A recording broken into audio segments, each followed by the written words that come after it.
Bandung ini tanggal 3 ya, 3 Oktober 2020 melanjutkan kembali program BKBRI Aceh, kemudian pemilik masjid yang kali ini BKBRI Kota Aceh bersama dengan Pegadaian Syariah kita untuk melaksanakan sebuah program yang mungkin sangat dibutuhkan oleh masyarakat, khususnya jamaah di tempat-tempat ibadah, karena selama ini mungkin ada negatif ya, tempat ibadah itu kurang bersih.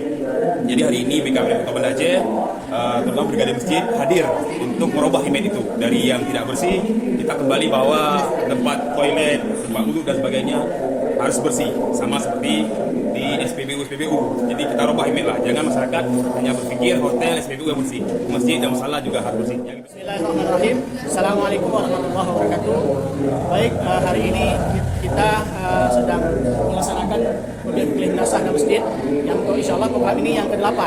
Insya Allah tahun ini akan kita laksanakan itu 20 masjid nasah. Untuk itu kami mengajak semua pengurus remaja masjid, pengurus BKBRI dan anggota brigade untuk bisa ikut terlibat dalam kegiatan tersebut ini. Sekian dari saya. Assalamualaikum warahmatullahi wabarakatuh.